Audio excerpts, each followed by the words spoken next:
One more. No!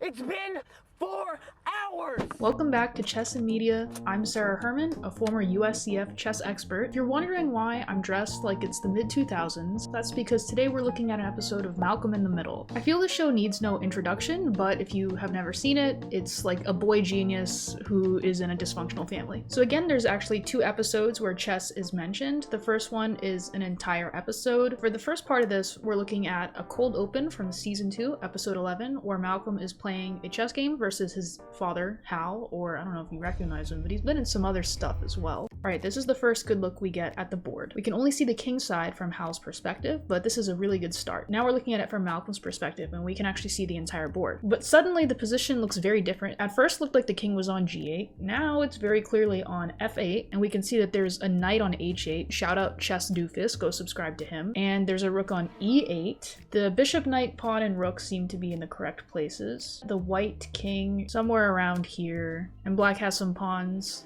on c7, b6, and a5 with a knight on a6. Queen on d7, probably a bishop on d6 so that we don't lose. And oh, what's this? Pawn has moved from, I think it definitely was on f7 and now it's on e7. And I actually already am spotting a mating pattern here, but depending on which position is correct, the checkmate's going to be different. But the funny thing is there's a checkmate in both positions.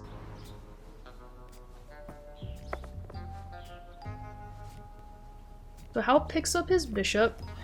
Look at that.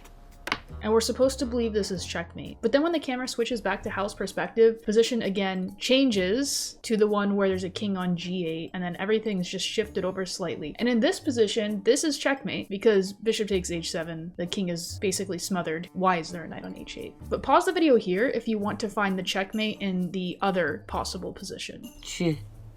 Yeah. Check. Check. Mate? Checkmate? So if you found it, here there's actually knight h7 checkmate because the queen is covering this light square and this light square, and nothing can block a knight check, and nothing can take the knight. So this is checkmate. Checkmate?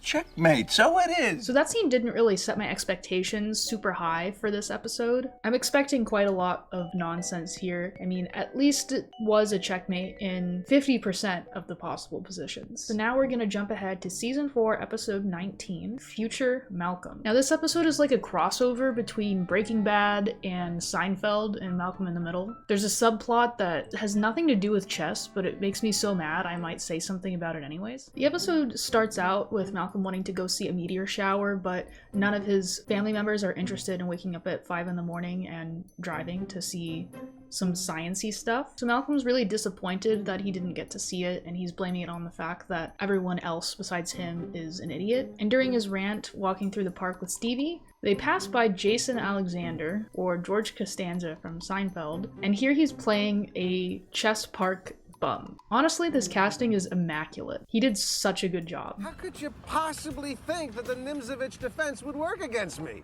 You tried it 2 games ago, and I slaughtered you. You tried it 4 games ago, and I slaughtered you. Seriously, how do you find your way home at night? The best comparison I can think of for chess openings for some reason is your build in Mario Kart. So there are really popular builds, like Waluigi on a Wiggler is like the Jobaba London, and everybody does it, or at least everybody used to do it. If you suck at Mario Kart, you're still gonna get last place. I don't know if that makes any sense, but like it doesn't decide anything. You still have to be good at the game. Okay, so there was literally 1 frame where I can see the entire board for this position. So because this position is so early on in the game, I think I can figure out the exact move order they got in order to get this position. I believe the game went 1 e4, knight c6, which is the Nimzovich. This is not a principled move as it's not putting a pawn in the center, and if your opponent allows you to put 2 pawns in the center, you should, just in general. But here, black plays the move d5, challenging the center, e5, and in this position, bishop f5 is played because black wants to play e6 but doesn't want to have the bishop trapped behind the pawn. And then it looks like white at some point played the move c3. We're running out of moves that are even possible. And then the move e6, and it looks like black resigned here. Like he knocked over all of the pieces. Nothing has happened yet. I definitely wouldn't call this a slaughter. This is a bit silly. Hey, what? Where are you going? What?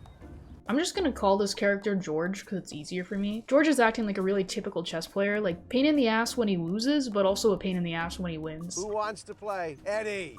Come on, I tell you what, I'll hit myself in the head with a rock. I'll even it out. So he starts hectoring Malcolm and tries to indoctrinate a child into the chess world. Funny looking kid. You want to learn how to play chess? No thanks. Come on, look, it's not that hard. And it doesn't work at first, but Malcolm being who he is, a lot like Frazier, can't give up the opportunity to make someone else look stupid. This one looks like a pretty little horsey. I know what a knight is. I also know how to counter a Nimzovich defense without leaving my queen's bishop wide open. Isn't the point of, like, the opening to open the position for your pieces? Like, what does he mean leave your queen's bishop wide open? Isn't that a good thing? Like, the whole point of pushing pawns is to, like, let the pieces out. So I don't know. This is the queen's bishop right here. This doesn't make any sense to me. Your whole left flank was Swiss cheese. There's no Swiss cheese here. Now, if white did something really dumb, like give up the light squared bishop for a knight for no reason, then you could argue that the light squares are Swiss cheese. For the non-chess players, you usually have one good bishop, one bad bishop, and that's determined by the color of the pawns. Like, the bad bishop's gonna be the one on the same color, and the good bishop's gonna be on the opposite color. Here they're both pretty good because white has a space advantage. But if white lost this light squared bishop, then all of the light squares are going to be weaker because the pawns can only control dark squares when they're on dark squares, etc., etc. Hey, junior champion, the second you go after my bishop, you can kiss your rook and 2 pawns. Bye-bye! Yeah, I'm really scared of some troll in the park beating me at chess. Evidently you are! Gotta kick your ass! All right, that's it. e4, c5, knight f3, knight c6, bishop b5. Like, this is the Rosalimo. I've played this before. This is an extremely good opening. I'm very shocked. And in this position, I was expecting Malcolm to do something dumb, but he goes g6. Like, this is the best move here. I play this position with black and white. This is definitely not what I was expecting based on the first couple of examples. Unfortunately, this is all we see of this first game until the end game. Draw. I'm like shocked at the accuracy here. You might be surprised that this is a draw because white is up a clear pawn, but here we have like an actual theoretical endgame. We refer to this type of endgame as an opposite colored bishop endgame, which is most of the time going to be a draw. Because, for example, just like in this game, black just puts their pawns on dark squares, so the bishop can never be captured by the king, and guess what? It can't be captured by a light squared bishop. A light squared bishop and a dark squared bishop can't see each other. They live on different dimensions. Like, the dark square is one dimension, the light squares are a different one, and they don't know that the other one exists, is how I like to think about it. So we just put all our stuff on the same color as our bishop, and no progress can be made. Black is just gonna keep going back and forth, like, no matter what white does. And there's no way for any progress to be made. So this is awesome that they actually chose a position that's a draw. I want to give a lot of credit here. This is great. Draw. And then, okay, again, we have another theoretical endgame draw. I'm a big endgame nerd. This is a third rank defense, and it is a draw, even though black's up a pawn again. But it's because, like, the king is cut off here. Draw. One more. No! It's been 4 hours! Damn cement benches, anyway. Probably some stupid civil servant never made it through design class. Now he takes his frustrations out on the asses of the general public. Guy probably can't. What the hell is with that guy? He is so annoying. First it's too warm, then it's too cool, then the pigeons are walking funny. He didn't shut up for 1 second. So the next day, Malcolm comes back to the park and they play again. And it comes to another draw, and this is the position. And I think we really need to give a round of applause to the creators of Malcolm in the Middle, because you're looking at this and you're like, draw? White's up a bishop and a pawn. How is this a draw? But this is yet another theoretical endgame draw that you kind of have to know if you play chess. This endgame is called a wrong-colored rook-pawn endgame. The reason this is a draw, even though white is up a piece and a pawn could become a queen, because black's king is in the dark squared corner, white can't make progress. If he keeps pushing the pawn, it's going to end up in what we call a stalemate, because black's going to run out of legal moves. When black is out of legal moves, it's considered a draw. If white had a dark squared bishop, this would not be a draw, as the bishop would be able to cover that square and force the king out and make it queen. Here, it's still a draw because no matter what you do, like even in this position, for example, the reason white has to stalemate is if I go back, the pawn is captured, and it's impossible to checkmate with only a bishop. This is considered insufficient mating material, and this would also be a draw. So good job, Malcolm in the middle. So after this game, Malcolm starts questioning George because he seems to have some sort of concern for him and the way that he's living his life and choosing to spend his time, which is understandable. Is this all you do every day? Hang out in the park and play chess with strangers? I have a perfect life. I have a great job selling toner over the phone. I make a few calls, bing, bang, bing, it's 10 o'clock. I've got the rest of the day to myself. You can't possibly make enough money doing that. Well, I thought you were a little smarter than that, Malcolm. It's not about money. It's about freedom. I am my own man.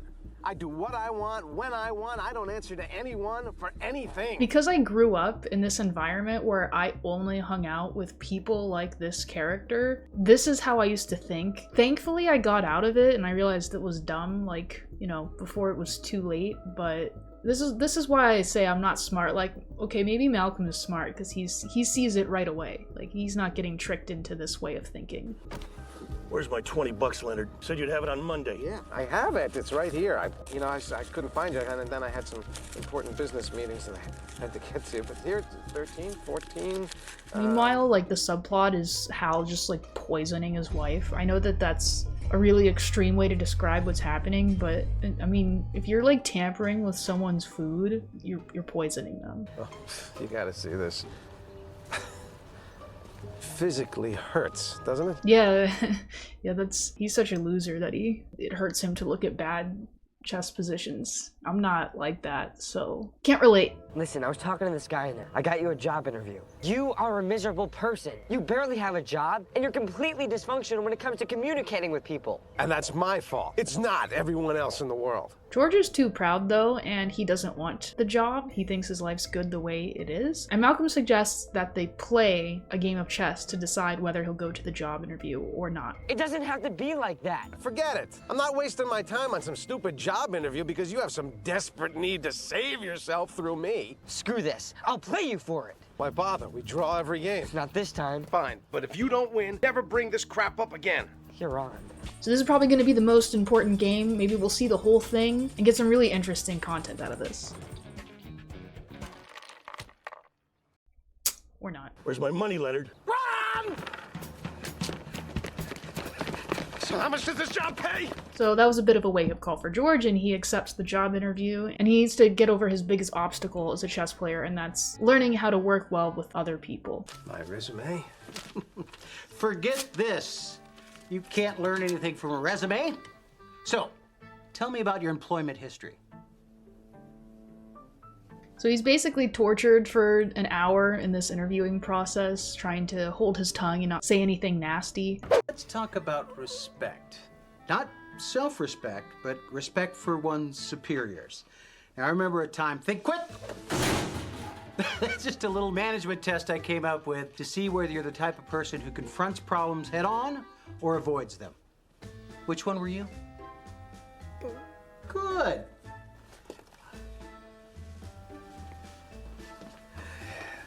And I see that you have no spine. Welcome aboard. But immediately after, he can't hold it in any longer. And so that blows the whole thing for him. This moron just tried to use a Barbie doll to explain the hygiene procedures. Brother, huh? The next day, Malcolm returns to the park looking for Leonard. I forgot that was his name. George. He's looking for George. George actually did leave him a note. Malcolm, I moved away, but I want to thank you for confirming everything I said about people being giant jackasses. One day you'll understand. People like us will never belong.